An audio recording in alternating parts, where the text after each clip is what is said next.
오늘 어떤 부분 위주로 소명하실 계획이십니까? 김건희 여사한테 돈봉투 받으셨다는데 구체적으로 언제 얼마나 어떻게 받으신 건지. 심사에서 어떤 부분 위주로 소명하셨습니까? 그동안 검찰 조사 때는 많은 말씀 하셨는데 오늘은 왜 아무 말씀 안 하세요? 살인자가 같은 버스 타다가 내렸다고 해갖고 같은 버스에 탄 사람이 살인자다, 그런 구속영장이기 때문에 이 구속영장은 언론인 여러분들이 너무나 검찰을 흔드니까 그런 정치적인 언론적인 구속영장이 아닌가 싶습니다. 뭐 어떤 내용 소명하셨습니까? 충분히 얘기했어요. 대통령 부부 공천 개입 의혹의 핵심 인물이죠. 명태균 씨 그리고 김영선 전 의원에 대한 구속영장 오늘 새벽에 발부됐습니다. 법원은 증거인멸 우려를 이유로 들었습니다. 자, 어제 법원에 나온 명태균 씨는요, 과거 취재진들 앞에서 강조했던 어조, 그 말투 그대로 자기 주장을 폈던 모습과는 좀 달랐습니다. 과거에는 뭐 거의 호통치다시피 얼마 전까지만 해도 이야기를 했었는데 법정 안에서는 혐의를 강하게 부인한 것으로 또 알려지고 있는데 증거인멸과 도주 우려 뭐 이런 것들을 불식시키기 위해서 소명은 물론이고요. 진단서와 함께 막내 딸 사진까지 제출했다고 합니다. 그럼에도 불구하고 재판부는 구속영장을 발부를 했네요. 그렇죠. 뭐 아마 막내딸 사진은 내가 이렇게 딸도 있는데 도주를 하겠냐라는 증거로서 좀 뒷받침하려고 제출한 것 같은데요. 근데 가장 중요한 건 증거인멸입니다. 네. 사실 이 사건의 핵심 증거는 명태균 씨의 핸드폰입니다. 핸드폰을 그 대선 전후로 사용했던 세대를 폐기했다라고 지금 주장을 하고 있는 상황인데, 근데 그 통화 그 안에 담겨 있는 통화 목록에 대해서는 또 통화 파일을 컴퓨터에 USB로 넣고 그 열었던 것들 검찰이 또 확인했습니다. 그렇기 때문에 핸드폰이 아니더라도 어딘가에 저장해놨을 가능성이 있는 상황이기 때문에 근데 그것을 제출하지 않고 있거든요. 그렇기 때문에 그것을 인멸할 수 있다 이런 차원에서 검찰은 아마도 그것을 구속의 가장 큰 이유로 지적한 것 같습니다. 네. 일단 명태균 씨의 신병이 일단 확보가 되면서 과연 검찰 수사가 어디까지 확대될지도 관심이 쏠립니다. 일단 명태균 씨가 김건희 여사로부터 돈 봉투를 받았다라는 사실을 인정을 했죠. 이 부분에 대한 수사가 일단 첫 번째로 예상이 되고요. 어제까지만 해도 저희도 전해드렸습니다만 명태균 씨가 500만 원이든 이 금일봉 성격의 돈을 받았다라는 진술은 소개를 해드렸습니다만 하루가 지나면서 하나가 더 추가됐어요. 명태균 씨가 검찰 진술에서 한 번이 아니라 2번의 봉투를 받았다라고 진술을 했더군요. 네, 뭐 한 번이 아니라 2번이라고 한다면 더더욱 얘기를 해볼 수 있는 것은 이제 친분 관계, 그렇죠. 이런 부분인 것 같습니다. 일단 이 돈 봉투의 대가에 대해서는 좀 단정 짓기는 어려울 것 같고, 네. 여론조사 대가라고 한다면 사실 여론조사 대가치고는 너무 싸거든요. 그렇죠. 그리고 이제 명태균 씨가 여론조사의 대가로 다른 것, 뭐 공천이라든지 다른 이권을 받기로 한 것일 수도 있기 때문에 이걸 꼭 이제 돈 봉투를 여론조사 대가다라고만 볼 수는 없을 수도 있고, 이제 종합적인 어떤 수고에 대한 그런 지급이라고 볼 수 있는데, 중요한 부분은 사실 이렇게 돈 봉투에 500만 원씩이나 들어있고 그리고 그 돈 봉투가 2번이나 가 있고 이런 거는 굉장히 친한 관계다라는 방증은 그렇죠. 충분히 되는 거고, 사실 이게 친한 관계가 아니면 더 문제가 될 것 같아요. 네. 친한 관계가 아닌데도 500만 원씩 쑥쑥 준다고 그렇죠. 한다면, 그렇기 때문에 일단 이 친분 관계에 대해서는 거의 명확하게 입증이 된 것이 아닌가 이렇게 봐야 될 것 같고, 네. 추가적으로 지금 나오고 있는 얘기가 또 명태균 씨가 대통령 일정을 동선을 사전에 알고 있었다라고 하는 부분들, 네. 이런 것들도 이제 문제가 되고 있기 때문에 네. 일단 이쪽으로 이제 수사를 좀 확대해볼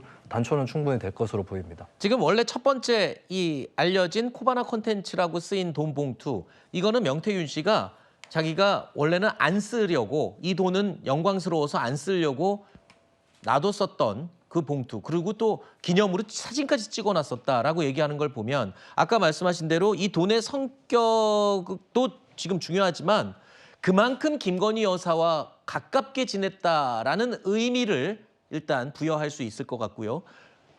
아까 이 여론조사 비용을 나눠서 준 거 치고는 액수가 너무 적다라고 말씀을 해주셨는데, 야당 쪽에서는 계속 여론조사 비용 대가성 얘기를 계속 꺼내고 있거든요. 결과적으로는 수사는 확대될 수밖에 없고 그것이 이번에 영장 청구서 내용에도 들어있다고 생각을 합니다.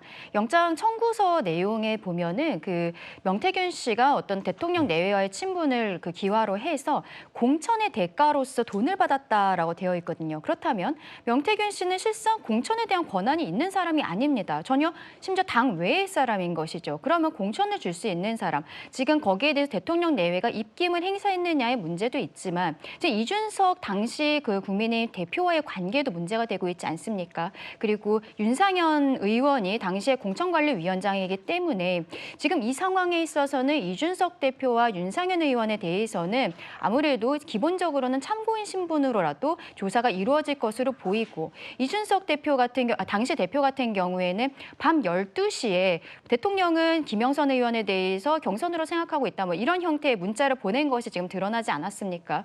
이준석 의원이 그동안 이야기했었던 해명과 다른 것이거든요. 본인은 공천에 관여하지 않았고 윤상현 당시 공관위원장이 했다라는 형태로 이야기를 했는데 밤 12시에 당에 있는 사람도 아닌 사람에게 지금 당 대표가 당의 공천과 관련해서 이야기를 했다는 것 자체가 굉장히 큰 문제가 될 수 있거든요. 네. 그래서 결과적으로는 저는 이번에 영장 청구서 자체가 민주당의 뭐 꼬리 자르기 아니냐라는 이야기와 달리 오히려 수사는 확대되는 것을 예정한 청구서였다라고 생각합니다. 알겠습니다. 자, 이런 상황에서요. 오늘 이게 또 뜨겁습니다. 이준석 의원이 윤 대통령으로부터 특정 인물에 대한 공천 부탁을 받았다는 주장을 공개적으로 하고 나섰습니다. 윤석열 대통령은 지난 기자회견 당시에 공천 개입 의혹을 묻는 기자의 질문에 대해서 누구를 공천주라고 한 적이 없다라는 입장을 명확하게 밝혔죠. 그렇기 때문에 이준석 의원의 이 발언, 파장이 더 커질 것이라는 전망이 나옵니다. 당선인 시절에 그 2달 동안 당에서 진행하는 공천을 가지고 제가 왈가불가할 수도 없고 원리 원칙에 대한 얘기만 했지 누구를 공천을 주라 이런 얘기는 해본 적이 없습니다. 누구를 꼭 공천 줘라라고 그렇게 사실 얘기할 수도 있죠.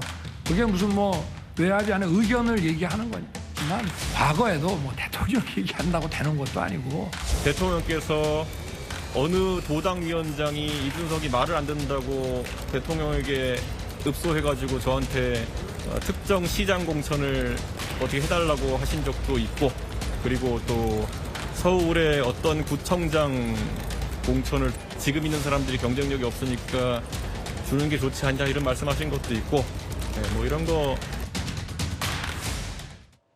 자, 이준석 의원의 주장은 이렇습니다. 윤 대통령이 김영선 전 의원 외에도 시구청장의 공천을 언급한 적이 있다라는 주장입니다. 사실상 추가 공천 개입 정황을 주장한 것으로 읽히는데요. 이준석 의원, 최근에 이 명태균 씨의 공천 개입 의혹과 관련돼서 입장을 거의 밝히질 않고 침묵을 지키다가 이제 이준석 의원이 이 공천 개입에 당시 당 대표로서 개입을 한 것이라는 이야기들이 막 나오면서 갑자기 윤 대통령이 적극 개입했다 이렇게 주장을 하고 나섰거든요.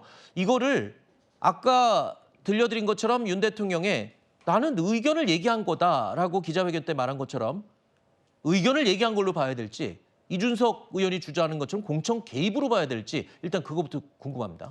일단 이준석 의원이 이야기를 지금 하고 있는 것은 전형적인 지금 물타기 전술인 것 같습니다. 사실 이준석 의원이 이제 그 명태균 씨하고 굉장히 좀 친분이 있다. 그래서 철불사까지 그 선거 바쁜 날에 가서 이제 홍매화를 심은 것 때문에 항상 명태균 씨를 가장 잘하는 사람이 이제 이준석 의원이다. 이런 어떤 이야기가 많았습니다. 네. 그리고 방송 토론에서 저도 이제 이준석 의원하고 토론할 때 저는 명태균 씨한테 이준석 의원은 항상 명사장 이야기를 이제 하면서 그런 어떤 친분을 간접적으로 저도 많이 느꼈는데 결국은 저렇게 이야기하는 시점이 지금에서야 이제 이렇게 이야기를 하는 것은 조금 전에 이제 강전의 변호사가 말씀하신 것처럼 지금 이제 경찰의 어떤 카카오톡이 이제 복원되니까 결국 이제 2022년 5월 9일부터 그런 어떤 대화 내용이 드러났다고 이제 하기 때문에 이 시점 자체가 조금 상당히 좀 의심스러울 수밖에 없는 것이고, 그리고 공천이라는 것은 결국은 이제 공관위에서 결정한 것을